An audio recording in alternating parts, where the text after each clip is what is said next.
Hello students, welcome to the soft কি। আজকের এই লেকচারে আমরা ডিসকাস করব যে আর যে ইন্টারমিডিয়েটসগুলো রয়েছে অর্থাৎ কার্বোয়ানায়ন, মুক্তমূলক, বেনজাইন এবং কার্বিন, সেই সব সম্বন্ধে আমরা ডিসকাস করব। খুব ছোট্ট একটা লেকচার, বাট খুব গুরুত্বপূর্ণ একটা লেকচার। তো ভিডিওটা শেষ অবধি দেখতে থাকবে এবং অবশ্যই কেমন লাগলো ভিডিওটা কমেন্ট বক্সে কমেন্ট করে জানাবে, আর ভালো লাগলে অবশ্যই লাইক করে দেবে। So do hit the like button and enjoy the lecture.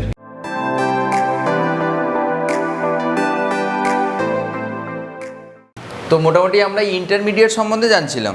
আগের দিন অবধি আমরা টোটাল দুটো ইন্টারমিডিয়েট সম্বন্ধে জেনেছি, কার্বোক্যাটায়ন আর হচ্ছে ফ্রি র্যাডিক্যাল, মুক্তমূলক সম্বন্ধে জেনেছি।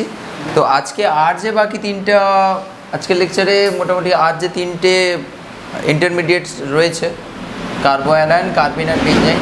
বেসিক্যালি আমরা কার্বোয়ানায়ন নিয়ে একটু বেশি আলোচনা করবো। এগুলো অতটা ইম্পর্টেন্ট নয়, একটু জাস্ট আইডিয়া রাখবো। উঁচু ক্লাসে এগুলো বেশি ডিসকাস করা হয়।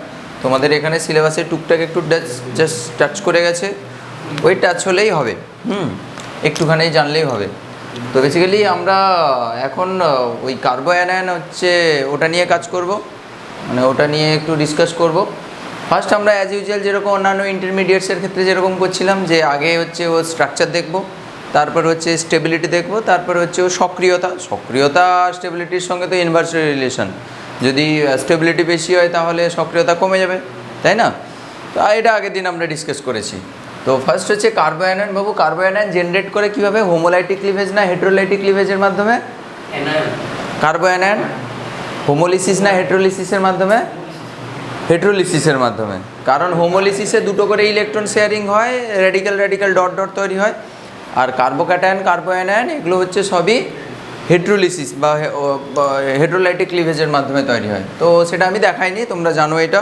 মানে বেসিক্যালি এইরকম কেসটা হবে, যদি এরকম CH3 ধরো Br থাকে, তাহলে কী হবে? এইরকম করে হেটেরোলাইটিক ক্লিভেজ হলে CH3 প্লাস হচ্ছে Br মাইনাস এইরকম ফর্ম করবে, তাহলে এই যে কার্বোক্যাটায়ন ফর্ম করে গেল, ঠিক? তাহলে হেটেরোলাইটিক ক্লিভেজের মাধ্যমে এটা হলো তার জেনারেশন, মানে কীভাবে আমি জেনারেট করতে পারি। এবার আমি যেটা নিয়ে ডিসকাস করব সেটা হচ্ছে স্ট্রাকচার নিয়ে। দেখো, কার্বোয়ানায়নে জেনারেলি হচ্ছে স্ট্রাকচার পিরামিডীয় এবং তার হাইব্রিডাইজেশন, যেটা ইম্পর্টেন্ট এখানে, হাইব্রিডাইজেশন এবং স্ট্রাকচার। কার্বোয়ানায়ন হচ্ছে এখানে টোটাল বলতে গেলে কার্বন সেন্টারে 4 জোড়া ইলেকট্রন টেক পার্ট করেছে, মানে এইটা 1 জোড়া ইলেকট্রন, এক জোড়া, আর এখানে এই যে মাইনাস মানে দুটো ইলেকট্রন রয়েছে, মানে 1 জোড়া ইলেকট্রন রয়েছে। তাহলে টোটাল 4 জোড়া ইলেকট্রনের জন্য হাইব্রিডাইজেশন কী হয় তোমাদের শেখানো হয়েছে? sp3 হাইব্রিডাইজেশন হবে। আর স্ট্রাকচার হবে এর কি? পিরামিডীয়, ত্রিকোণীয় পিরামিডীয় কীভাবে বুঝতে পারছো? লোন স্ট্রাকচার ডিটারমিনেশনের সময় লোন পেয়ারকে বাদ দেওয়া হয়। মানে বেসিক্যালি এটা কীরকম আছে বলো তো? কার্বনটা এখানে রয়েছে, এইটা হাইড্রোজেন, এইটা একটা হাইড্রোজেন, এটা একটা হাইড্রোজেন, আর একটা হচ্ছে ধরো এইরকম করে, এইরকম স্ট্রাকচারটা হচ্ছে এইরকমভাবে, বুঝতে পেরেছো? এইরকম মানে এইখানে লোন পেয়ারটা রয়েছে, এই জায়গায় বেলুনের মতো রয়েছে, এরকম লোন পেয়ারটা রয়েছে। ওটা তো স্ট্রাকচার ডিটারমিনেশনের সময় ওটা ধরা হয় না। এখানে বেলুনের মতো লোন পেয়ারটা রয়েছে, ওটা বাদ দিলাম। এখানে কার্বন, এখানে কার্বন, এখানে হাইড্রোজেন, তাহলে এদেরকে যোগ করে দাও, দেখো মিশরের পিরামিড হয়ে গেছে, প্রসেনজিতের পিরামিড। মিশর রহস্য না, আমি প্রসেনজিতের পিরামিড বলে দিলাম। তো ওই মিশর রহস্য বলে ওই প্রসেনজিৎ যে পিরামিডের সামনে দাঁড়িয়ে আছে, ওই ছবিটা মনে পড়ে। তো বেসিক্যালি এইটা হচ্ছে তার স্ট্রাকচার। তো তাহলে এখানে মনে রাখার বিষয় কি? এখানে যে হাইব্রিডাইজেশন হচ্ছে sp3 আর হচ্ছে স্ট্রাকচার হচ্ছে ত্রিকোণীয় পিরামিডীয়, ঠিক আছে? একটা স্পেশাল কেস রয়েছে, যে কেসটার ক্ষেত্রে কিন্তু হাইব্রিডাইজেশন অ্যাজ ওয়েল অ্যাজ তার হচ্ছে স্ট্রাকচারটা চেঞ্জ হয়ে যায়। ফর এক্সাম্পল দিস ওয়ান, এটা হচ্ছে অ্যালাইলিক অ্যানায়ন, অ্যালাইল সিস্টেম, এটা অ্যালাইল কার্বন, তোমাদের কোটি বার বলেছি ভিনাইল অ্যালাইলিক কেসটা। তাহলে এর ক্ষেত্রে দেখো there will be resonance possible না। এখানে দেখো এই মাইনাসটা এরকম করে খেলতে পারে, এরকম করে করতে পারে, তাহলে আমি পরের স্টেপে রেজোনেন্সটা আঁকতে পারি। দেখো এই রেজোনেন্সে টেক পার্ট করছে, মানে এখানকার যে অরবাইটালে ওই ইলেকট্রন জোটটা রয়েছে ওটা তাহলে এর সঙ্গে কনজুগেশনে টেক পার্ট করছে। আর কনজুগেশন কখন হয়? যদি প্ল্যানার সিস্টেম হয় তখন কনজুগেশন টেক পার্ট করেছে। আমি তোমাদের রেজোনেন্সের ক্রাইটেরিয়াতে বলেছি যে the system should be in plane, ফ্ল্যাটে থাকতে হবে, নিবেদিতা ফ্ল্যাট নয়, মানে মলিকুলটাকে ফ্ল্যাটে থাকতে হবে, সমতলে থাকতে হবে, ঠিক আছে? তো দিলে হচ্ছে ওখানে তোমার কনজুগেশন বা রেজোনেন্স পসিবল। তাহলে এখানকার তাহলে স্ট্রাকচারটা কী হবে এবং হাইব্রিডেশন কী হবে? তাহলে সমতলে, মানে বুঝতে পারছো ত্রিকোণীয় সমতলীয়র কথা বলা হচ্ছে, মানে sp2 হাইব্রিডেশন হয় আর হচ্ছে এর হচ্ছে স্ট্রাকচারটা হবে ত্রিকোণীয় সমতুল্য। In the lone pair of electrons or the negative charge will take part in resonance, then this kind of carbanions will get the sp2 hybridization and the structure will be trigonal planar. Trigonal planar মানে ত্রিকোণীয় সমতুল্য। বুঝতে পেরেছো কি বললাম? রেজোনেন্সে যখন take part করবে তখন হচ্ছে ওই যে নেগেটিভ চার্জটা মানে নেগেটিভ চার্জযুক্ত কার্বনটা ওটা সবসময়ের জন্য কী হাইব্রিডাইজেশন হবে? sp2 হাইব্রিডাইজেশন হবে, নট দ্য sp3। মনে থাকবে? ঠিক।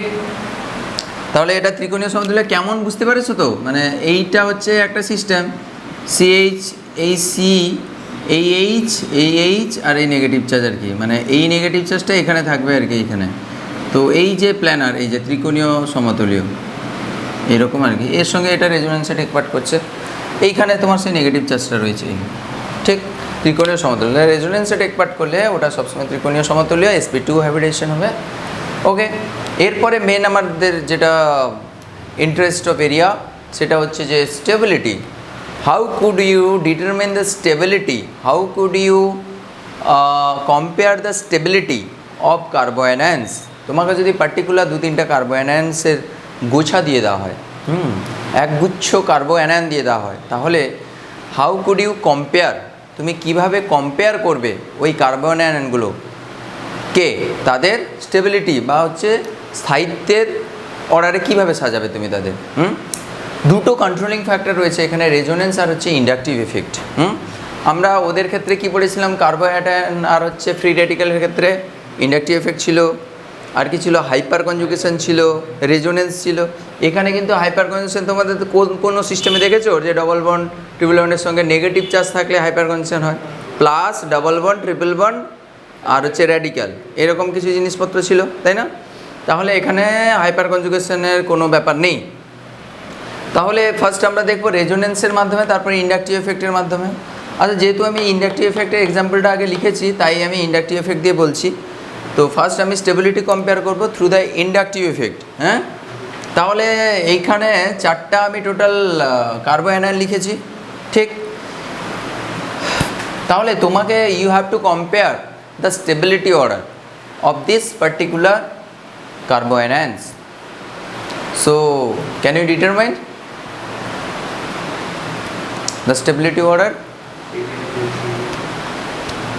একটা হিন্ট দিচ্ছি, একটা ক্লু দিচ্ছি।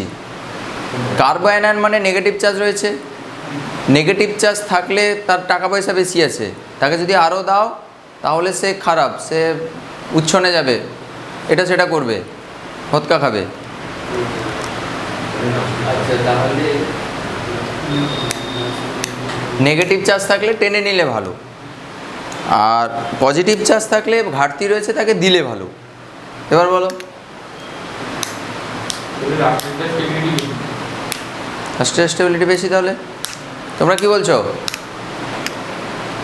বল ইয়ার। এখানে 3জন মিলে মাইনাস চার্জ রয়েছে, এদের হচ্ছে প্লাস আই এফেক্ট রয়েছে, 3জন মিলে এই কার্বনকে দান করছে, তাহলে মাইনাস চার্জ রয়েছে আরও দান করছে। দিস ইজ ভেরি ব্যাড, খুব খারাপ, স্টেবিলিটি সবচেয়ে কমে যাবে এখানে। এখানে 2টো প্লাস আই গ্রুপ যুক্ত রয়েছে, তাহলে একে এর তুলনায় এ একটু কম দান করছে, বাট দান করছে এও এর তুলনায় একটু কম, কারণ এখানে একটা প্লাস আই গ্রুপ যুক্ত গ্রুপ রয়েছে, এখানে হচ্ছে সেরকম কিছুই নেই। তাহলে কোন ক্ষেত্রে স্টেবিলিটি বেশি? যেখানে দানটা কম করছে নেগেটিভ চার্জকে, নেগেটিভ চার্জযুক্ত কার্বনকে, তাহলে এক্ষেত্রে হচ্ছে সবচেয়ে কম দান করছে, তাই স্টেবিলিটি সবচেয়ে বেশি। তারপর এর আরে পাগলা, এখানে 3টা মিলে দান করছিল, নেগেটিভ চার্জ রয়েছে আরও দান করছে, তাহলে কি হবে? নেগেটিভ চার্জ থাকলে দিলে খারাপ, এইটা তোমরা লিখে রাখবে, তো এগুলো সব খেয়াল রাখবে। নেগেটিভ চার্জ থাকলে যত প্লাস আই গ্রুপের সংখ্যা বাড়বে তত সিস্টেম আনস্টেবল হবে, কার্বোঅ্যানায়ন তত আনস্টেবল হবে, এগুলো সব লিখে রাখবে যেগুলো মুখে বললাম। আর যদি কার্বোক্যাটায়ন হয়, যত প্লাস আই গ্রুপের সংখ্যা বাড়বে তত স্টেবিলিটি বাড়বে। ঠিক, আবার কার্বোঅ্যানায়নের ক্ষেত্রে যত মাইনাস আই গ্রুপের সংখ্যা যত বাড়বে তত স্টেবিলিটি বাড়বে, কারণ কি নেগেটিভ চার্জ রয়েছে, নিয়ে নিলে ভালো, তাই না? তোমাদের বলেছিলাম নেগেটিভ চার্জকে টাকা পয়সার সঙ্গে কম্পেয়ার করতে। ছেলেটা এখানে এইগুলো ধরো টাকা পয়সা, মাইনাস চার্জ মানে টাকা পয়সা, ছেলেটা হোস্টেলে আছে, হ্যাঁ, তাহলে তার কাছে কিছু টাকা আছে, সে ঠিক আছে, মোটামুটি ঠিক আছে, কোনো অসুবিধা নেই, খাওয়া দাওয়া করে পড়াশুনো করে। বাট তুমি যত হচ্ছে তাকে প্লাস আই এফেক্টযুক্ত গ্রুপ দিচ্ছ, মানে কি তাকে ইলেকট্রন আরও দান করছো, মানে টাকা পয়সা আরও দিচ্ছ। তাহলে টাকা এমনি ছিল, ঠিকঠাক ছিল, পড়াশুনো করতো, যত বেশি টাকা দেবে তত সে উচ্ছনে যাবে, তত সে এদিক ওদিক ঘুরবে, এই কারণে সেখানে যাবে, পার্টি করবে, ক্লাব যাবে, পার্টি করবে, সে যা তা করে ফেলবে। সে কি করবে সে আমাদের ধরাছোঁয়ার বাইরে, সেটা বিজন জানে ভালো করে। ও করে ওগুলো। তো বেসিক্যালি এইটাই হচ্ছে, মানে তুমি যদি কেমিক্যালি রিজনটা যদি জানতে চাও তাহলে এটাই হচ্ছে ব্যাপার, যে নেগেটিভ চার্জ রয়েছে, ইলেকট্রনের ডেনসিটি রয়েছে, ইলেকট্রনের ঘনত্ব রয়েছে, যদি আরও প্লাস আই এফেক্টযুক্ত গ্রুপ দাও ইলেকট্রন আরও ওই কার্বন সেন্টারে বাড়ছে, মানে ইলেকট্রন আগে ছিল আরও ইলেকট্রন বাড়াচ্ছ, মানে ইলেকট্রন বিকর্ষণ বল বাড়ছে। মানে কেমিস্ট্রির লজিকটা এটা, আমি সেটা অন্য উদাহরণ দিয়ে বললাম, তাই না? ইলেকট্রন ছিল, নেগেটিভ চার্জ ছিল, আরও নেগেটিভ চার্জ প্লাস আই এফেক্টের মাধ্যমে দিচ্ছ, তাহলে তো বিকর্ষণ বল বাড়বে, তাহলে স্টেবিলিটি কমে যাবে। একটা খানিক ভালো করে বোঝো তাহলে ক্লিয়ার হয়ে যাবে, ঠিক আছে? তাহলে দেখো এখানে মামা, দাদু, দিদা সবাই মিলে টাকা দিচ্ছিল, ওই জন্য এখানে সে উচ্ছনে বেশি গেছে। তাহলে সে যত পার্টি করবে, নাইট ক্লাবে যাবে, তত কী হবে, তার পড়াশোনা ক্ষতি হবে, মানে তার স্থায়িত্ব কমে যাবে, এই জন্য এর স্থায়িত্ব সবচেয়ে কম। তারপরে এখানে দুজন মিলে দিচ্ছিল, এখানে একজন শুধু দিচ্ছিল, এখানে দেওয়ার কেউ নেই, সুন্দর পড়াশোনা করছে সৌম্যজিতের মতো। তাহলে সেকেন্ড এক্সাম্পল দেখো, সেকেন্ড এক্সাম্পলে দেখো সি মাইনাসের সঙ্গে 3টে ক্লোরিন, 2টো ক্লোরিন, 1টা ক্লোরিন রয়েছে, ডিফারেন্সটা কোথায়? তাহলে বলো, তাহলে এর ক্ষেত্রে স্টেবিলিটি সবচেয়ে বেশি হবে। বুঝতে পেরে গেছো অলরেডি যে মাইনাস চার্জ রয়েছে, তাহলে সিএল এর হচ্ছে মাইনাস আই এফেক্ট রয়েছে। এইগুলো তো এই জন্য তো বলছিলাম মাইনাস আই প্লাস আই কার কীরকম প্লাস আর এসব জিনিসগুলো খেয়াল রাখতে হবে। তাহলে বাবু দেখো এখানে 3টা মাইনাস আই এফেক্ট যুক্ত গ্রুপ, 3 মাইনাস আই এফেক্ট যুক্ত গ্রুপ, তাহলে মাইনাস চার্জ রয়েছে, টেনে আনছে, তাহলে ভালো। এখানে 2টো মাইনাস আই গ্রুপ এফেক্ট যুক্ত গ্রুপ রয়েছে, এখানে 1টা মাইনাস আই এফেক্ট যুক্ত গ্রুপ রয়েছে, তাহলে যেখানে নেগেটিভ চার্জ রয়েছে বেশি করে টানা হচ্ছে, সেখানে হচ্ছে স্টেবিলিটি সবচেয়ে বেশি। দেখো বাবু, তাহলে এখানে 3টা মাইনাস আই এফেক্ট যুক্ত গ্রুপ রয়েছে, তাহলে নেগেটিভ চার্জ যত মাইনাস আই এফেক্ট যুক্ত থাকবে তত ভালো, তত স্টেবিলিটি গেইন করবে, নেগেটিভ রিপালশন কমে যাবে না। বুঝতে পেরেছো তো কী বলছি? তাহলে এই জিনিসগুলো খেয়াল রাখবে, এগুলো খুব ইম্পর্টেন্ট জিনিস, এগুলো বুঝতে পেরেছো তো? তাহলে এর স্টেবিলিটি সবচেয়ে বেশি, তারপরে হ্যাঁ। তাহলে এখানে যেটা একটা বলতে ভুলে গেলাম, সেটা হচ্ছে দেখো কার্বোক্যাটায়ন আর ফ্রি রেডিক্যালের ক্ষেত্রে দেবো, আমরা বলেছিলাম যে 3 ডিগ্রি স্টেবিলিটি সবচেয়ে বেশি কার্বোক্যাটায়ন আর হচ্ছে ফ্রি রেডিক্যাল ক্ষেত্রে, ক্যাটায়ন আর হচ্ছে রেডিক্যালের ক্ষেত্রে। রেডিক্যালের ক্ষেত্রে দেখো জিনিসটা দেখো, তাদের ক্ষেত্রে অর্ডারটা স্টেবিলিটি অর্ডার ছিল 3 degree greater than 2 degree greater than 1 degree, ঠিক না? কিন্তু দেখো অ্যানায়নের ক্ষেত্রে দেখো দিস ইজ দ্য উল্টা, দেখো সবচেয়ে বেশি স্টেবল 1 ডিগ্রি, তারপর 2 ডিগ্রি, দেখেছো? মাথায় রাখবে এইসব জিনিসগুলো। এর ক্ষেত্রে তাহলে সবচেয়ে বেশি স্টেবল 1 ডিগ্রি, তারপর 2 ডিগ্রি, ভেরি ভেরি ইম্পর্টেন্ট কথা বললাম আমি। কি ব্যাখ্যা তোমাকে দিতে বললে তুমি কি ব্যাখ্যা দেবে? তুমি বলে দেবে, বাট কিছু কিছু কেস রয়েছে, দেখো তোমাকে সেই জায়গাটা আমি একটু করছি, পয়েন্ট আউট করছি। 1 ডিগ্রিটা তাহলে সবচেয়ে বেশি স্টেবল, তারপর 2 ডিগ্রি, তারপর 3 ডিগ্রি। যদি কোনো কারণে এরকম হয় 2 ডিগ্রির ক্ষেত্রে রেজোনেন্স হয়ে যাচ্ছে, তাহলে তার ক্ষেত্রে স্টেবিলিটি অনেক বেশি হবে, ঠিক আছে? এইরকম আনাড়িভাবে অন্ধভাবে চোখ বন্ধ করে অ্যান্সার দেবে না, লজিক বোঝো। তুমি ভাবছো কি একটা কোশ্চেন ফ্রেম করবে নাকি বিভিন্ন রকমের কোশ্চেন ফ্রেম হবে, লজিক বোঝো। দেখো এর কেসটা দেখো একটু, তাহলে এর ক্ষেত্রে মনে রাখতে হবে 1 ডিগ্রিটা সবচেয়ে বেশি, তারপরে 2 ডিগ্রি, তারপর 3 ডিগ্রি, আর এদের ক্ষেত্রে উল্টো 3 ডিগ্রি 2 ডিগ্রি 1 ডিগ্রি। এটা একটা দেখো 1 ডিগ্রি অ্যানায়ন, দেখো কতটা স্টেবল। দেখো এটা কিসের মাধ্যমে স্টেবিলিটি গেইন করবে? রেজোনেন্সের মাধ্যমে, এরকম করে ঘুরবে, দারুণ ফাটিয়ে পুরো মেলা জুড়ে ঘুরবে, নান্দনিক ঘুরে আসবে, ঠিক আছে? ফাটিয়ে রেজোনেন্স করবে একদম। তাহলে এর ক্ষেত্রে হচ্ছে স্টেবিলিটি খুব বেশি।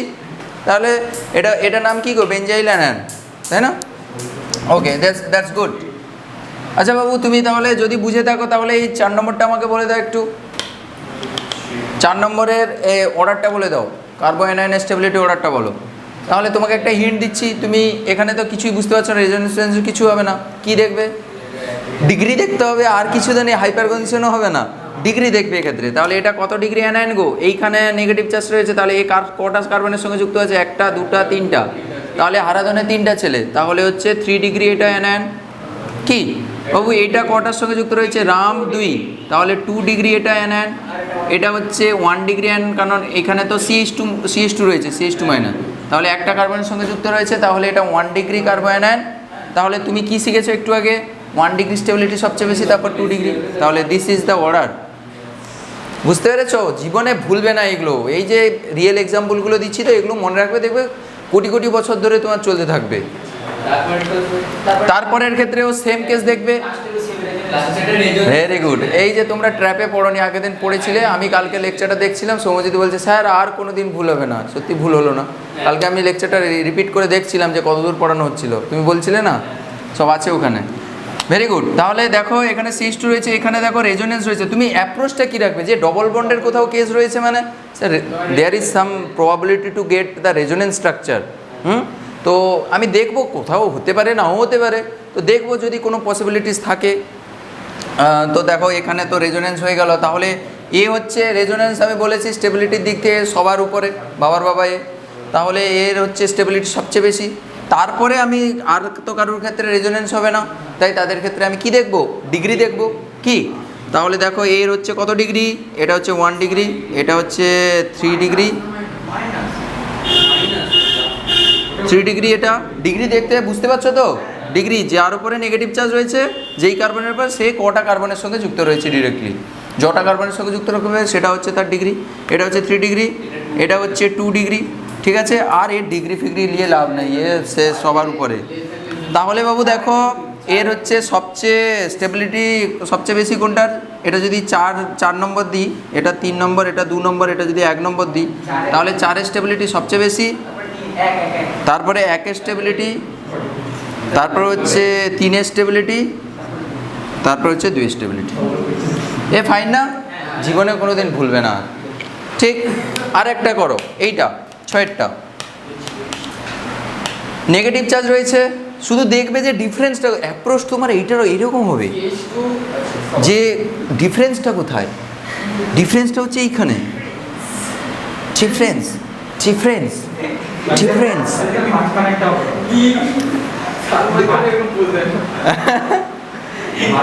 তাহলে দেখো দেখো দেখো দেখো, তাহলে এখানে দেখো ও মাঝখানে পাটি, মাঝখানে বসছে বলে মাঝখানে নি, শুধু মাঝখানে ঢুকবে। এইখানে CF3 রয়েছে, এখানে CCl3, এখানে CH3, ডিফারেন্সটা এখানে না, তাহলে মাইনাস চার্জ রয়েছে, যত টানবে তত ভালো। তুমি টানো, কোনটার ক্ষেত্রে টানা গ্রুপ বেশি রয়েছে? এখানে 3টা ফ্লুরিন রয়েছে, খুলে লিখলে এরকম হবে, এখানে 3টা Cl রয়েছে, তাহলে এখানে ফ্লুরিনটার ইলেকট্রোনেগেটিভিটি বেশি রে বাবা। ওরে পাগলা, মানুষ চিনলি না, কম্পাউন্ড চিনলি না, অ্যানায়ন চিনলি না। তাহলে এখানে 3টা ক্লোরিন টানছে, এখানে 3টা ফ্লোরিন টানছে, টানাটা কোথায় বেশি হবে গো খোকা? বলো বলো। তাহলে ফ্লোরিন বেশি টানছে, তারপরে ক্লোরিন টানবে, তারপরে তোমার হাইড্রোজেন, হারাধনের একটা ছেলে। হ্যাঁ, এইগুলো না করলে তুমি পড়তে পারবে না। তুমি কি ভাবছো পড়াশোনা কি এমনি নাকি? পড়াশোনা যদি মনে রাখতে হয় মজার ছলে মনে রাখতে হবে। সিরিয়াস কাজ কারা করে? বোকারা। আমরা বোকা নই, তাই আমরা সিরিয়াসলি কেমিস্ট্রি পড়াই না। ঠিক আছে, মজা করে নিলাম। দেখো এখানে হচ্ছে 3টা ফ্লুরিন টানছে, ইলেকট্রোনেগেটিভিটি ফ্লুরিনের সবচেয়ে বেশি, তারপর ক্লোরিন, তারপর হচ্ছে হাইড্রোজেনের। তাই বাবু দেখো এখানে নেগেটিভ চার্জকে টানবে কোন ক্ষেত্রে বেশি? এখানে 3টা এগুলো সুন্দর করে লিখবে, আমি এখানে ঘেটে ঘেটে লিখে দিয়েছি। তাহলে এখানে বেশি করে টানছে 3টা ফ্লুরিনগুলো, এরকম করে মাইনাস আই এফেক্ট যুক্ত গ্রুপ, ফ্লুরিনের মাইনাস আই এফেক্ট রয়েছে, তাহলে বেশি টানলে এর স্টেবিলিটি সবচেয়ে বেশি, তারপর হচ্ছে এর, তারপর হচ্ছে এর। তাই স্টেবিলিটি কোনটার ক্ষেত্রে বেশি হবে? এইটা হচ্ছে সবচেয়ে বেশি, তারপর এটা। খুব ইম্পর্টেন্ট এক্সাম্পল এগুলো, মনে রাখবে এগুলো। কি বিজু? ও বিচ্ছু, কি বিচ্ছু, কি বিচ্ছু বলে বাবা। ও বাবু দেখো এই দুজনের মধ্যে কে বেশি স্টেবল হবে গো? দেখো দুজনের ক্ষেত্রে রেজোনেন্স হচ্ছে, এরও রেজোনেন্স, এরও রেজোনেন্স, তাহলে কি করবে? Very good, very very good, Panchami special, like it. তাহলে দেখো এখানে একদিক দিয়ে রেজোনেন্স হচ্ছে, তুমি এদিকে দুদিক দিয়ে ফাটিয়ে রেজোনেন্স করছো, এদিক দিয়েও করতে পারো, এদিক দিয়েও করতে পারো, দুদিক দিয়ে রোলার চালাচ্ছ। তোমার একটা অ্যাকাউন্ট নয়, তোমার দুটো অ্যাকাউন্ট। কিসের অ্যাকাউন্ট? রেজোনেন্সের অ্যাকাউন্ট। তাহলে তোমার যেটা জমা আছে সেটা তুমি দুদিক দিয়ে খেলাচ্ছ, দুজনকে দিচ্ছ। কিসের মাধ্যমে দিচ্ছ? রেজোনেন্সের মাধ্যমে দান করছো, খেলাধুলা করাচ্ছ। তুমি এক জায়গায় এখানে খেলাচ্ছ, তোমার যেটা জমা আছে নেগেটিভ চার্জটা এক জায়গায় তুমি এই হাসাচ্ছে, এটা একদিকে তুমি খেলাচ্ছ আর এটা দুদিকে খেলাচ্ছ। তাই আমি তোমাদের সাজেস্ট করবো সবসময়, তুমি সবসময় দুদিকে, তিন দিকে, চারদিকে, যেদিকে খুশি বেশি সাজাবে।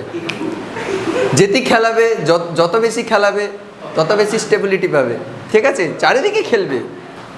জমা যত রাখবে তত তত খারাপ, বুঝতে পেরেছো? নেগেটিভ চার্জ যত টেনে নেবে, যত ডোনেট করে দেবে তত ভালো। তাহলে এর স্টেবিলিটি কোন ক্ষেত্রে বেশি? এর ক্ষেত্রে বেশি, তারপরে মানে এর হচ্ছে, হ্যাঁ এর স্টেবিলিটি বেশি, তারপরে এর, তাহলে এই হচ্ছে স্টেবিলিটি, হয়ে গেল। আচ্ছা, মোটামুটি আমরা এই কার্বো অ্যানায়ন পর্যন্ত আমরা দেখলাম। তাহলে কার্বো অ্যানায়নের স্টেবিলিটি পর্যন্ত আমরা দেখলাম। এবার আমরা ডিসকাস করব কী নিয়ে বলো তো? তাহলে এবার আমরা ডিসকাস করব এই দুটো কম্পাউন্ড নিয়ে, এই দুটো ইন্টারমিডিয়েট নিয়ে, অ্যাকচুয়ালি কার্বিন আর বেনজাইন নিয়ে। এই দুটো খুব বিশাল ইম্পর্টেন্ট নয়, মানে মোটামুটি এক্সামে অতটা পরিমাণেও লাগে না। তো কয়েকটা রিয়াকশানের ক্ষেত্রে ক্লাস 12-এ তোমরা দেখতে পাবে যে এই কার্বিন আর বেনজাইন নিয়ে একটু ডিসকাস করা হয়েছে, সুতরাং আমরাও এখানে একটুখানি গিয়ে ডিসকাস করব। ঠিক আছে, তো বেসিক্যালি কার্বিন কী জিনিস ফার্স্ট আমরা কার্বিন নিয়ে ডিসকাস করবো, তারপরে বেনজাইন নিয়ে। ঠিক আছে, একটু জাস্ট ব্রিফ আইডিয়া রাখো, দ্যাটস ইট। মানে এত ডিটেলে জানার দরকার নেই। ঠিক আছে, ও নেট সব কভার হয়ে যাবে, এতে যে কোনো কম্পিটিটিভ এক্সাম কভার হয়ে যাবে। দেখো কার্বিন জিনিসটা কি, তাহলে এখানে ডেফিনেশনটা দেওয়া আছে, ডেফিনেশন মুখস্থ করার দরকার নেই, একটু বুঝে নাও। যে যোজ্যতা কক্ষে 6টি ইলেকট্রন আছে এমন একটি কার্বন পরমাণু বিশিষ্ট প্রসম পরমাণু পুঞ্জকে কার্বিন বলে। কি বললো ব্যাপারটা? যে যোজ্যতা কক্ষে 6টি ইলেকট্রন থাকে। দেখো বাবু, আমরা সোফার যেসব কার্বো অ্যানায়ন বা হচ্ছে যেসব আমরা কম্পাউন্ড সম্বন্ধে আমরা জেনেছি, কার্বন ঘটিত কম্পাউন্ডগুলোর ক্ষেত্রে, তাদের ক্ষেত্রে মোটামুটি আমরা দেখেছি সব জায়গায় কী গো, সব জায়গায় মোটামুটি কার্বনের ভ্যালেন্সি পূর্ণ রয়েছে, অর্থাৎ তাদের হচ্ছে বাইরের কক্ষে সবার 8টা করে ইলেকট্রন রয়েছে, অষ্টক পূর্তি রয়েছে। জেনারেলি হচ্ছে 8টা বাইরের কক্ষে থাকলে সেটা স্টেবল হয়। তাহলে এর হচ্ছে বাইরের কক্ষে, এই যে কার্বিন স্পিসিসের, এর হচ্ছে বাইরের কক্ষে 6টা ইলেকট্রন থাকবে। তাই 6টা ইলেকট্রন থাকলে এটা আনস্টেবল। আনস্টেবল মানে কি? তার সক্রিয়তা বা অ্যাক্টিভিটি বেশি, রিয়াকশান করার টেন্ডেন্সি বেশি। টেন্ডেন্সি কেন বেশি দেখাবে? সে তার অক্টেট ফিল আপ করতে চাইবে, মানে ইলেকট্রন গ্রহণ করতে চাইবে, দিয়ে সে অক্টেট ফিল আপ করতে চাইবে, অষ্টক পূর্তি লাভ করতে চাইবে, তাই না? সুতরাং আমরা বলতে পারি যে এই যে কার্বিন টাইপের কম্পাউন্ডগুলো হচ্ছে, মানে কার্বিন টাইপের ইন্টারমিডিয়েটসগুলো হচ্ছে, এগুলো হচ্ছে খুবই রিয়াক্টিভ। ঠিক আছে, খুবই অ্যাক্টিভ স্পিসিস হচ্ছে এরা। আচ্ছা, এই কার্বিন হচ্ছে মূলত দু ধরনের। আমরা একটু ওই ক্লাসিফিকেশানটা দেখব। তো তার আগে একটা কথা বলি যে এই যে কার্বিনের বাইরের কক্ষে যে 6টা ইলেকট্রন থাকছে, তার একটা ক্যালকুলেশন তোমাদের একটু দেখিয়ে দিচ্ছি। এইটা হচ্ছে একটা কার্বিন CH2, আর এখানে তোমার এরকম ডট দেওয়া হয়, দুটো ডট দেওয়া হয়, মানে দুটো ইলেকট্রন। তাহলে দেখো কার্বনের কটা ইলেকট্রন বাইরের কক্ষে হচ্ছে, দেখো এই বন্ধনের জন্য টোটাল কার্বনের কটা ইলেকট্রন? দুটো ইলেকট্রন। এটা তার নিজস্ব ইলেকট্রন, একটা হাইড্রোজেন ইলেকট্রন, তাহলে দুটো। এখানে দুটো, 2 2 4, আর এখানে দুটো, 5 6। তাহলে হচ্ছে এখানে কার্বনের বাইরের কক্ষে কটা? টোটাল 6টা ইলেকট্রন, তাই না? তো এটা একটা কার্বিন স্পিসিস। তো এবার হচ্ছে ক্লাসিফিকেশন করব। কার্বিন হচ্ছে মূলত দু রকমের, একটা সিংলেট কার্বিন, ট্রিপলেট কার্বিন। তো নামগুলো কিভাবে এসছে একটু বলে দিই। এইটা হচ্ছে সেই ফর্মুলা, এগুলো উঁচু ক্লাসে বলা হয়, তোমাদের একটু জাস্ট বলে দিচ্ছি। এগুলো এত না মনে রাখলেও চলবে। তো ট্রিপলেট বলা হবে না সিংলেট বলা হবে, সেটাই এই ফর্মুলার উপরে বেস করে আমরা বলবো। ফর্মুলাটা হচ্ছে 2s + 1। এখানে এসটা কি? এস হচ্ছে spin, total number off spin. তো একটা ইলেকট্রনের স্পিনের জন্য তোমরা তো জানো হাফ হাফ করে, যদি আপ স্পিন হয় প্লাস হাফ, ডাউন স্পিন হলে মাইনাস হাফ, মানে এরকম করে হলে তোমরা অ্যাটমিক স্ট্রাকচারে পড়েছো, উপরের দিকে হলে প্লাস হাফ, নিচের দিকে হলে মাইনাস হাফ। ঠিক, তাহলে সিংলেট কার্বিন আর ট্রিপলেট কার্বিন কখন বলা হবে? তোমাকে একটু এই উদাহরণটা দিয়ে বলেই এর সঙ্গে কানেক্ট করাচ্ছি, এই উদাহরণের সঙ্গে সঙ্গে একে কানেক্ট করাচ্ছি। দেখো সিংলেট কার্বিনের এক্সাম্পল হিসাবে আমি এইটা লিখেছি, এর নাম হচ্ছে ডাইক্লোরোমিথিলিন। তোমাদের আমি জেনারেল মানে স্ট্রাকচার দেখাতে গিয়ে কি বলেছিলাম যে দুটো বন্ধন থাকবে আর স্যার দুটো লোন মানে দুটো ইলেকট্রন থাকবে, মানে এক জোড়া ইলেকট্রন থাকবে। এই যে ইলেকট্রনটা, এই যে দুটো ইলেকট্রন, এই ইলেকট্রন দুটো হচ্ছে দুরকমভাবে অ্যারেঞ্জ করে থাকতে পারে। কীরকম? একটা অরবাইটালে এরকম করে দুটো ইলেকট্রন থাকতে পারে, একটাই কক্ষক, এটা একটা হাইব্রিডাইজড অরবাইটাল sp2 হাইব্রিডাইজড, এখানকার কার্বন অ্যাটমটা হচ্ছে sp2 হাইব্রিডাইজড। তাহলে sp2 হাইব্রিডাইজড অরবাইটালে এই ইলেকট্রন জোড়টা থাকতে পারে, জোড় অবস্থায় আছে, দেখো কাপল করে আছে, একটা আপ স্পিন আর একটা ডাউন স্পিন, একটা আপ স্পিন একটা ডাউন স্পিন।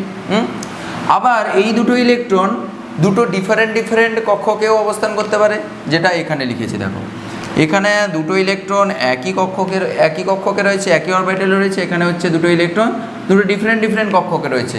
এই কক্ষকে হচ্ছে একটা ইলেকট্রন, এই কক্ষকে হচ্ছে আলাদা আরেকটা ইলেকট্রন, ঠিক আছে? তো এখানে কিন্তু হাইব্রিডাইজেশন কিন্তু চেঞ্জ হয়ে যাবে, এখানে sp2 ছিল, আর এই ট্রিপলেট কার্বিন এটাও sp2 হতে পারে, আবার sp-ও হতে পারে, একটু পরে আমরা হাইব্রিডাইজেশন নিয়ে আসছি। তো আগে বলি সিংলেট আর ট্রিপলেটটা কোত্থেকে এলো। দেখো যখন হচ্ছে এইরকম জোড়ায় থাকবে, হ্যাঁ জোড়ায় থাকলে দেখো বাবু, একটা যদি উপরের দিকে থাকে, উপরের দিকে যে স্পিনটা করছিল সেই উপরের দিকের জন্য আমরা কি ধরেছিলাম, প্লাস হাফ, আর নিচের দিকে যে ডাউন স্পিনটা যেটা ধরেছিলাম ইলেকট্রনের, সেটার জন্য আমরা কি ধরবো, মাইনাস হাফ। তাহলে এখানে টোটাল স্পিন কত, মানে এস ইকুয়ালস টু কত, এর ক্ষেত্রে এস ইকুয়ালস টু হবে একটার জন্য প্লাস হাফ মানে উপরের জন্য, আর একটার জন্য মাইনাস হাফ। তাহলে প্লাস হাফ প্লাস হচ্ছে মাইনাস হাফ মানে অ্যাকচুয়ালি জিরো। তাহলে এস ইকুয়ালস টু জিরো এই ফর্মুলাতে বসিয়ে দাও। তাহলে এই ফর্মুলাতে যদি এস ইকুয়ালস টু জিরো বসিয়ে দাও, তাহলে কি পাবে, এখানে এস ইকুয়ালস টু জিরো বসিয়ে পাই, তাহলে এস ইকুয়ালস টু জিরো বসালে এটা জিরো হয়ে যাবে, 1 হবে, তাই না? তাহলে এই যে 1 হয়েছে, তাহলে 1 যখন হবে এই 2s + 1 ভ্যালুটা, তখন তাকে বলা হবে সিংলেট কার্বিন। তাহলে এই জন্য একে সিংলেট কার্বিন বলা হচ্ছে, যেহেতু এদের এই 2s প্লাস এই স্পিন মাল্টিপ্লিসিটি আর কি, 2s + 1 = হচ্ছে 1 এখানে, ঠিক? এটা হচ্ছে টোটাল স্পিন। আচ্ছা ট্রিপলেট কখন হবে? দেখো দুটো ডিফারেন্ট অরবিটালে দুটো ইলেকট্রন রয়েছে, এটার জন্য যদি এই ইলেকট্রনে আপ স্পিনের জন্য যদি প্লাস হাফ হয়, এর জন্যও প্লাস হাফ হবে, ঠিক? দুটোই আপ স্পিন রয়েছে, একই ডিরেকশানে রয়েছে, একটা উল্টো দিকে থাকলে তার জন্য মাইনাস হাফ হতো, কিন্তু একটা একই দিকে রয়েছে দুটো, তাই দুজনের জন্য প্লাস হাফ করে। তাহলে এর ক্ষেত্রে এস ইকুয়ালস টু কত হবে, কোন ক্ষেত্রে, ট্রিপলেটের ক্ষেত্রে? এস ইকুয়ালস টু হচ্ছে একটার জন্য প্লাস হাফ প্লাস হচ্ছে আবার একটা প্লাস হাফ মানে হচ্ছে 1। তাহলে এস ইকুয়ালস টু 1 এবার বসাও তো, কত ভ্যালু আসছে দেখো।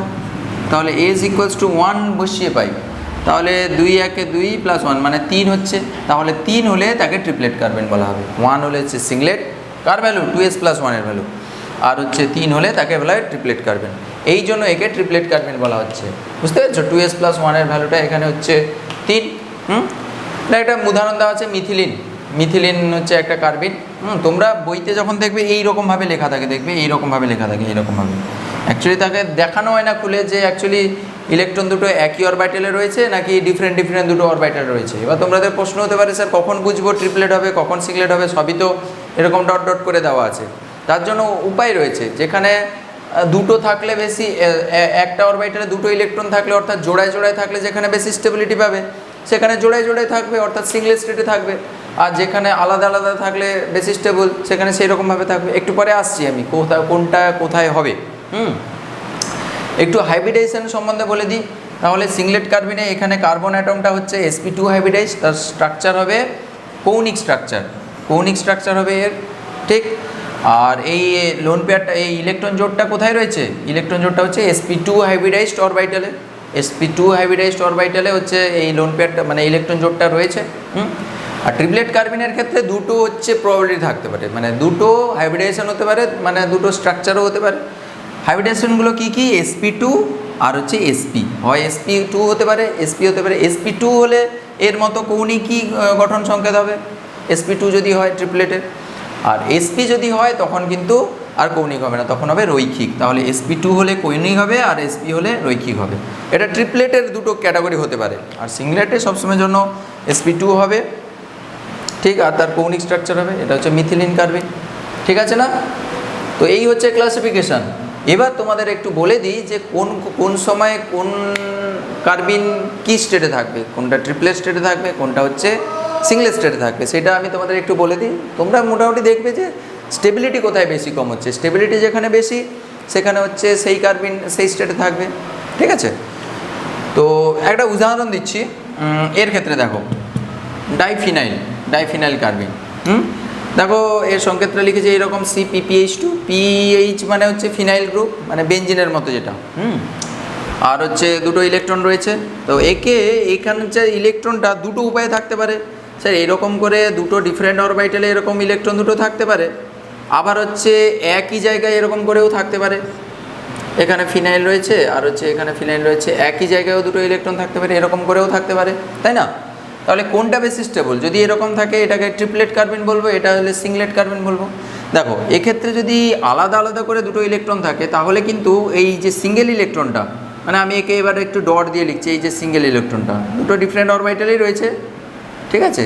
এই ডট ইলেকট্রনটা এই অরবিটালে যেটা ডট ইলেকট্রন রয়েছে ও কি করতে পারে, অ্যাট দ্য সেম টাইম একই সঙ্গে দুটো রিংয়ের সঙ্গে কিন্তু কনজুগেশন টেক পার্ট করতে পারে। দেখো রেজোনেন্স করতে পারে, এরকম করে ঘুরতে পারে, এরকম করে, তোমরা জানো এটা রেজোনেন্স করতে। অ্যাট দ্য সেম টাইম দেখো এই রেডিক্যালও কিন্তু রেজোনেন্সও ওর কিন্তু রেজোনেন্স করতে পারে, দেখো সুন্দর করে এরকম করে ঘুরতে পারে। তাহলে অ্যাট দ্য সেম টাইম ওই দুটো রেডিক্যালই দুটো ফিনাইল রিংয়ের সঙ্গে কনজুগেশনে টেক পার্ট করছে, ডিলোকালাইজেশনে টেক পার্ট করছে, মানে রেজোনেন্সে টেক পার্ট করছে। তাহলে ওরা কি চাইবে, ওরা তাহলে দুটো আলাদা আলাদা ইলেকট্রন হিসাবে থাকতে চাইবে দুটো অরবিটালে। যদি একই সঙ্গে থাকতো, ধরো এর ক্ষেত্রে যদি একই সঙ্গে থাকতো, তাহলে দেখো তুমি অ্যাট দ্য সেম টাইম মানে একই সঙ্গে, এটা দুটোকে আমি এইভাবে ধরো লিখলাম, ধরো সাপোজ এরকম লিখলাম দুটো ইলেকট্রনকে, তো অ্যাট দ্য সেম টাইম ক জায়গায় রেজোনেন্স করতে পারে, কটা রিংয়ের সঙ্গে রেজোনেন্স করতে পারে, শুধু একটা রিংয়ের সঙ্গে করতে পারে না। যদি এর সঙ্গে যদি রেজোনেন্স করে যায়, এই ফিনাইলের সঙ্গে রেজোনেন্স করার জন্য তো তখন আর ইলেকট্রন জোট থাকবে না। দেখো এ তো এর সঙ্গে এঙ্গেজড হয়ে গেল, তাহলে এর সঙ্গে অ্যাট দ্য সেম টাইম মানে একই সঙ্গে রেজোনেন্স করতে পারছে না, যে কোনো একটা রিংয়ের সঙ্গে রেজোনেন্স করবে। কিন্তু এক্ষেত্রে দেখো দুটো রিংয়ের সঙ্গে at the same time resonance করছে, এর সঙ্গেও করছে এর সঙ্গে করছে, তাই এটার ক্ষেত্রে বেশি রেজোনেন্স হচ্ছে, ডিলোকালাইজেশন বেশি ভালো হচ্ছে। তাই এই ডাইফিনাইল যে কার্বিনটা এটা এই স্টেটে থাকার চেষ্টা করবে বেশি করে, অর্থাৎ এ ট্রিপলেট স্টেটে থাকার চেষ্টা করবে, এ সিঙ্গলেটে নয়। বোঝা গেল? তাহলে এইভাবে স্টেবিলিটি দিয়ে তোমাকে দেখাতে হবে। এই যে ডাইক্লোরোকার্বিন, এটা আমি আচ্ছা একটা ট্রিপলেট দেখালাম, এবার একটা সিঙ্গলেট দেখাই। এটা দেখো আমি সিঙ্গলেটের উদাহরণ হিসেবে নিয়েছি। এর ক্ষেত্রে কেন সিঙ্গলেট অবস্থায় থাকবে, তোমরা যদি তোমাদের একটু ইলেবোরেট করে দিই তাহলে জিনিসটা বুঝতে পারবে এক্ষুনি। দেখো এই রকম করে ক্লোরিন দুটো রয়েছে, ইলেকট্রন জোড়টা এরকম করে রয়েছে, এ যদি জোড় অবস্থায় থাকে, তোমরা জানো ক্লোরিনের ভ্যাকান্ট ডি অরবিটাল রয়েছে, এ কি করতে পারে, এর সঙ্গেও কনজুগেশন করতে পারে ক্লোরিনের সঙ্গে, আবার একটু পরে আবার এর সঙ্গেও কনজুগেশনে টেক পার্ট করতে পারে। তুমি দেখবে এখানে ইলেকট্রন জোড়টা পুরোপুরি দান করছে, বুঝতে পেরেছো? অর্থাৎ একবার হচ্ছে তোমার এর সঙ্গে কনজুগেশন করলো, মানে হচ্ছে এরকম করে একটা জিনিস তৈরি হবে, ঠিক এরকম করে একটা জিনিস তৈরি হতে পারে। আবার আবার যদি একে যদি ইলেকট্রন জোড় দেয় তাহলে কি হবে, Cl মাইনাস এরকম করেও হতে পারে, ঠিক আছে।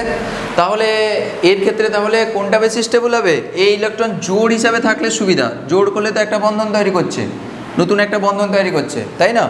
তাহলে এর ক্ষেত্রে হচ্ছে সিঙ্গলেট কার্বিন হিসাবে এই ডাইক্লোরোমিথেন এক্সিস্ট করবে। দেখো জোড় হিসাবে থাকলে তো সুবিধা, ইলেকট্রন জোড় দান করে নতুন বন্ধন তৈরি করছে, ডিলোকালাইজেশন করছে ইলেকট্রনকে, তাই এর ক্ষেত্রে হচ্ছে সিঙ্গলেট অবস্থায় থাকাটা বেটার হবে। তো এইভাবে জেনারেলি দেখা হয়, উঁচু ক্লাসে এগুলো পড়ানো হয়, তোমরা জাস্ট একটু আইডিয়া রাখো সিঙ্গলেট কার্বিন কী, ট্রিপলেট কার্বিন কী, আর কার্বিন জিনিসটা কী, ঠিক আছে। তোমাদের 12-এ দু একটা রিয়াকশানে এটা লাগবে, শুধুমাত্র ওই রাইমার-টিমান রিয়াকশান বলে একটা রিয়াকশান রয়েছে ওখানে লাগবে, না হলে খুব একটা লাগবে না, জাস্ট একটু আইডিয়া রাখো। দেখো আর একটা লাস্ট ইন্টারমিডিয়েট রয়েছে, সেটা হচ্ছে যে বেনজাইন। আমরা মোটামুটি সবগুলো কভার করে ফেলেছি, আর একটা বেনজাইন রয়েছে। তো বেনজাইন জিনিসটা কি একটু জেনে নেবো, তারপরে মোটামুটি একটু আমরা হালকা আইডিয়া নিয়ে নেবো এখানে। তো বেনজাইন জানার আগে অ্যারাইন জিনিসটা কি, অ্যারাইনের একটা কম্পাউন্ড হচ্ছে বেনজাইন, ঠিক আছে। তো অ্যারাইন হচ্ছে যে সিসি ট্রিপল বন্ড আছে এমন অস্থায়ী অ্যারোমেটিক যৌগকে অ্যারাইন বলা হয়। খুব সিম্পল কথা। যে সিসি ট্রিপল বন্ড থাকবে এবং হচ্ছে অ্যারোমেটিক যৌগ হবে, ঠিক আছে। অ্যারোমেটিক তোমরা পড়েছো, অ্যারোমেটিসিটি কী জিনিস, অ্যারোমেটিক অ্যান্টি অ্যারোমেটিক এইসব জিনিসগুলো যদি না পড়ে থাকো তাহলে আমার এখানে আই বাটনে দেওয়া থাকতে পারবে, না হলে হচ্ছে লিঙ্কে দেওয়া থাকবে নিচে ডেসক্রিপশানে, সেখান থেকে দেখে নিতে পারো অ্যারোমেটিসিটি। তো বেসিক্যালি এইটা হচ্ছে অ্যারাইন কম্পাউন্ড। অ্যারাইন মানে আইন বলছে মানে ট্রিপল বন্ড আছে, এইভাবে কানেক্ট করবে যে অ্যারাইন আইন, ঠিক আছে। আইন মানে ট্রিপল বন্ডের জন্য ইউজ করা হয় আইইউপিএসসি নোমেনক্লেচারে। তো তারই একটা সবচেয়ে পপুলার কম্পাউন্ড হচ্ছে বেনজাইন, ঠিক আছে, অ্যারাইন বেনজাইন। তো বেনজাইন কীভাবে তৈরি হয় দেখো, বেনজিনের সঙ্গে তোমরা জানো বেনজিন কীরকম, এটা হচ্ছে বেনজিন, তাই না, এরকম করে ডাবল সিঙ্গেল ডাবল করে অল্টারনেট করতে থাকে। বেনজিনের একটা যদি ডবল বন্ড যদি ট্রিপল বন্ড হয়ে যায়, ঠিক আছে, তখন সেটা বেনজাইন হয়ে যাবে। বেনজিন ইন ছিল, ডবল বন্ডের জন্য ইন আসে, বেনজাইন, তো হলো আইন হলে কী হবে, ট্রিপল বন্ড চলে আসবে, ঠিক। তাহলে এই ট্রিপল বন্ডের জন্য আইন এসছে, তাই বেনজাইন হচ্ছে, এইটা হচ্ছে বেনজাইন কম্পাউন্ড। তো একে ডিহাইড্রোবেনজিনও বলা যায়, কারণ এখান থেকে হাইড্রোজেন, এখানে যে হাইড্রোজেনটা ছিল, এক্সট্রা হাইড্রোজেনটা যখন বেনজিন অবস্থায় ছিল, এখানে একটা তো এক্সট্রা হাইড্রোজেন ছিল বেনজিন অবস্থায় যখন ছিল, এই হাইড্রোজেনগুলো চলে গেছে, তাই ডিহাইড্রোবেনজিন বলা হচ্ছে। তাহলে চলে গেলে একটা বন্ধন তৈরি করে দিয়ে যাবে, ঠিক। তো বেসিক্যালি তোমাকে এখানে এর স্ট্রাকচারটা একটু খেয়াল রাখতে হবে, কখনো কম্পিটিটিভ এক্সামে এগুলো আসতে পারে। জেনারেলি বোর্ডের পরীক্ষায় এইসব জিনিসগুলো দেয় না, কম্পিটিটিভ এক্সামে এগুলো আসতে পারে কখনো। তো বেনজিনে তো তোমরা জানো সব কার্বনগুলো sp2 হাইব্রিডাইজ। তাহলে এইখানে একটা ব্যাপার রয়েছে, এইখানে তোমার দেখে মনে হতে পারে, আমি যে নিয়মটা শিখিয়েছিলাম হাইব্রিডাইজেশনের, সেই নিয়মটা দেখে মনে হতে পারে যে এটা sp হাইব্রিডাইজড, কারণ এখানে একটা সিগমা রয়েছে আর দুটো পাই বন্ধন রয়েছে। তাহলে কারণ কি, এটা একটা সিগমা, এই কার্বন যদি হাইব্রিডাইজেশন করো তাহলে এদিকে একটা সিগমা আর এদিকে একটা সিগমা, দুটো পাই, তাহলে হওয়া উচিত কি sp হওয়া উচিত। কিন্তু সবসময় খেয়াল রাখবে এটা sp হাইব্রিডাইজড নয়, এটা sp নয়, এটা হচ্ছে, এগুলো সব হচ্ছে sp2 হাইব্রিডাইজড, sp2 হাইব্রিডাইজড, এও আর এও, মানে বলতে গেলে সবগুলোই হচ্ছে sp2 হাইব্রিডাইজড, ঠিক আছে, এখানে লিখে দিয়েছি। তাহলে এখানে হচ্ছে এই যে অরবাইটালের ওভারল্যাপটা খুবই কম হয়, এখানে ওভারল্যাপিংটা খুবই কম হয়, প্রায় 60 ডিগ্রি কোণে এরা আনত থাকে। দেখো জেনারেলি হচ্ছে যখন অরবিটাল ওভারল্যাপ হয় তারা প্যারালালি থেকে অরবিটাল ওভারল্যাপ করে, তোমরা জানো এটা, আমি শিখিয়েছি আগে। যখন পাই বন্ধন তৈরি করে তখন তারা এরকম প্যারালাল থাকে না, এরকম প্যারালাল থেকে পাই বন্ধন তৈরি করে, এরকম করে তৈরি করে, কিন্তু এরা প্যারালাল থাকে না, এরা হচ্ছে 60 ডিগ্রি অ্যাঙ্গেলে থাকে, ঠিক আছে। তাই এদের ওভারল্যাপিংটা অতটা ভালো হয় না, অভিলেপনটা এতটা ভালো হয় না। তাই অভিলেপন না ভালো হওয়ার জন্য এখানে কিন্তু এই যে বন্ধনটা, যে এক্সট্রা যে বন্ধনটা দিয়েছি, ওই বন্ধনটা কিন্তু আনস্টেবল, ঠিক আছে। ওটা অবভিয়াসলি একটা পাই বন্ধন, সিগমা বন্ধন ভেতরে রয়েছে, ওটাও একটা sp2 হাইব্রিডাইজড বন্ধন। তো এই যে পাই বন্ধনটা যেটা এক্সট্রা দিয়েছি, ওই পাই বন্ধনটা হচ্ছে এখানে sp2 হাইব্রিডাইজড, এবং হচ্ছে ওদের মধ্যে অরবিটাল ওভারল্যাপটা খুবই কম হয়, এই জন্য ওই বন্ধনটা খুবই উইক হয়। তাহলে উইক বন্ধন হলে কী হবে, রিঅ্যাক্টিভিটি বেশি দেখাবে, কারণ কি উইক বন্ধনকে ভাঙতে সহজে পারা যাবে। তাহলে যদি সহজে ভাঙা যায় তাহলে ও সহজে রিয়াকশান করতে পারবে রিএজেন্টের সঙ্গে। তাহলে উইক বন্ধন মানে হচ্ছে রিঅ্যাক্টিভিটি বেশি। তো এই জন্য বেনজাইন কম্পাউন্ডগুলো হচ্ছে সবসময় হচ্ছে খুবই রিঅ্যাক্টিভ ইন্টারমিডিয়েট, এটা খুবই সক্রিয়। এই জন্য এখানে লিখে দিয়েছি sp2 অরবিটালের মধ্যে দুর্বল ওভারল্যাপ ঘটে এইখানে, তাই এই যে ট্রিপল বন্ড এক্সট্রা দেওয়া আছে ওটা কিন্তু সহজে ভেঙে যেতে পারে, ঠিক। তো ক্যারেক্টারিস্টিক্স ফিচার হিসাবে এই জিনিসগুলো শুধু মনে রাখলে চলবে। এটা হচ্ছে যে খুবই সক্রিয় হয় এরা, আর এরা হচ্ছে কিন্তু অ্যারোমেটিক যৌগ, ঠিক আছে। 4n+2 সংখ্যক ইলেকট্রন এখানে মেনটেন করে চলছে। একে অ্যারোমেটিকের আন্ডারে, মানে এই যে তোমার এক্সট্রা যে পাই বন্ধনের ইলেকট্রন জোটটাকে কাউন্ট করা হবে না এখানে, তো ওটা যেহেতু রেজোনেন্সে টেক পার্ট করে না ওই রিংয়ের সঙ্গে, তাই ওটাকে কাউন্ট করা হবে না। তাহলে এখানে 6 পাই ইলেকট্রন, 1 2 3, 3টা পাই বন্ধনের জন্য 3 2 6টা ইলেকট্রন, তাই হচ্ছে 6 পাই ইলেকট্রন হলে হুকেলস রুল অনুযায়ী 4n+2 ইলেকট্রন এর সূত্র মেনে চলছে, তাই এটা হচ্ছে অ্যারোমেটিক কম্পাউন্ড। আর হচ্ছে এই যে লাস্টে যে অরবিটাল ওভারল্যাপটা হয়েছে এটা হচ্ছে sp2 হাইব্রিডাইজড অরবিটাল দিয়ে, ঠিক আছে। তো দুর্বল ওভারল্যাপ, তাই সক্রিয়তা বেশি। তো এইটা মোটামুটি জানলে হবে এখানে, ঠিক আছে, এই বেনজাইনে। তো এই হচ্ছে মোটামুটি আমরা 5টা ইন্টারমিডিয়েট সম্বন্ধে জানলাম। তোমাদের আমি খুব গুরুত্বপূর্ণ একটা কথা বলছি, শোনো। এই যে কম্পাউন্ডগুলো, মানে এই যে ইন্টারমিডিয়েট বা অন্তর্বর্তী যৌগ সম্বন্ধে আমরা একটু বললাম, তো এইগুলো হচ্ছে তোমার বলতে গেলে যে কোনো রিয়াকশান করো না কেন, 11 12 তো প্রচুর পরিমাণে লাগবে, বা উঁচু ক্লাসে যারা হচ্ছে কেমিস্ট্রি অনার্স নিয়ে পড়বে বা কেমিস্ট্রি নিয়ে যারা এগোতে চাইছো, খুবই ক্রুশাল। এই যে ইন্টারমিডিয়েটগুলোর যে স্টেবিলিটি স্ট্রাকচার, বিশেষ করে স্টেবিলিটি খুবই গুরুত্বপূর্ণ, খুব খুব খুব গুরুত্বপূর্ণ। তুমি যেখানে যাও, যে রিয়াকশন করতে যাও না কেন, তার মেকানিজমে কিন্তু সবসময়ের জন্য এই ইন্টারমিডিয়েট জিনিসটা আসবে এবং তার স্টেবিলিটির প্রশ্ন আসবে। ঠিক আছে, স্টেবিলিটি কোথাও বলবে যে কার্বোক্যাটায়নের স্টেবিলিটি দিয়ে রিয়াকশানটা প্রসিড করছে, তাহলে সেখানে তোমাকে জানতে হবে যে কার্বোক্যাটায়নের স্টেবিলিটি কোনটার ক্ষেত্রে বেশি হচ্ছে কম হচ্ছে। ঠিক আছে, তো তোমরা এই ভিডিও মানে এই যে লেকচারগুলো আপলোড করা হলো, আগের লেকচারগুলো মানে এই স্টেবিলিটি রিলেটেড, এই যে ইন্টারমিডিয়েট রিলেটেড, ওগুলো ভালো করে অবজার্ভ করবে, বুঝবে ভালো করে, এরকম গাঁতিয়ে মুখস্থ করে চলে যাবে না, বুঝতে পেরেছো? আর যেটা হচ্ছে এক্সট্রা, যে তোমাদের ক্লাসে তো আমি এক্সাম্পল সব তো করিয়েছি আর করাবো আরও এক্সট্রা এক্সাম্পল। আর তোমরা যারা ভিডিও দেখছো তোমাদের বলছি, তোমরা আলাদা কোনো বই নিয়ে, ঠিক আছে, নিটের হতে পারে বা হচ্ছে এখানে বুক ব্যাকের কিছু মানে এই চ্যাপ্টারের শেষে কিছু নিট যেই কিছু কোশ্চেন টোশ্চেন রয়েছে, ঠিক আছে, ওই কোশ্চেনগুলো একটু সলভ করে দিলে আইডিয়াগুলো ক্লিয়ার হবে। আর অসুবিধা থাকলে কমেন্ট করবে, যতটা সম্ভব আমি শর্ট আউট করার চেষ্টা করব। না হলে পরের দিকে যদি পসিবল হয় তাহলে আমি না হলে আরও ভিডিও আপলোড করব। তো অফলাইন ক্লাসে যেটা পসিবল হয়, অনলাইন ক্লাসে সবই পসিবল হয় না, এরা সামনে থাকে, তাই এদেরকে ওগুলো সব করিয়ে দেওয়া যায়। ঠিক আছে, তো তোমাদের সাজেশান থাকবে যে তোমরা এগুলো তো এইসব এক্সাম্পলগুলো বইয়ের এক্সাম্পল আমি বেসিক্যালি করেছি, কোনো এক্সট্রা এক্সাম্পল আমি করাইনি, ইচ্ছে করেই করাইনি, কারণ তোমরা কানেক্ট করবে বলে এখন নতুন পড়ছো। আর তোমরা এগুলো যখন সুন্দর করে শিখে নেবে তারপরে নতুন নতুন এক্সাম্পল প্র্যাকটিস করবে। এক্সাম্পল হচ্ছে এখানে সব কিছু, ঠিক আছে, যত ভেরিয়াস টাইপের এক্সাম্পল সলভ করবে তত হচ্ছে তোমার আইডিয়াগুলো ক্লিয়ার হবে, দেখে তুমি বুঝতে পেরে যাবে অ্যাকচুয়ালি যে কোনটা স্টেবিলিটি বেশি কোনটা কম। ঠিক আছে, খুবই ইম্পর্ট্যান্ট জিনিস, very very very very important জিনিস, বুঝতে পেরেছো? যে এতবার বলছি মানে বুঝতে পেরেছো সত্যিই ইম্পর্ট্যান্ট। তো 11-এ জেনারেলি এইসব জিনিসগুলো বাচ্চারা ক্লিয়ার করে থাকে না বলে 12-এ গিয়ে ওরা অসুবিধায় পড়ে, অর্গানিক কেমিস্ট্রি ঠিকঠাক করে বুঝতে পারে না। তো এই অবধি থাকলো মোটামুটি, ভালো করে এগুলো সব রিভাইজ করবে। আর যেগুলো যেগুলো লিখেছি সেগুলো সব শর্ট নোট হিসাবে বানিয়ে নেবে। ঠিক আছে, যেগুলো যা করিয়েছি সবই শর্ট নোট আকারে পরপর করে লিখে যাবে।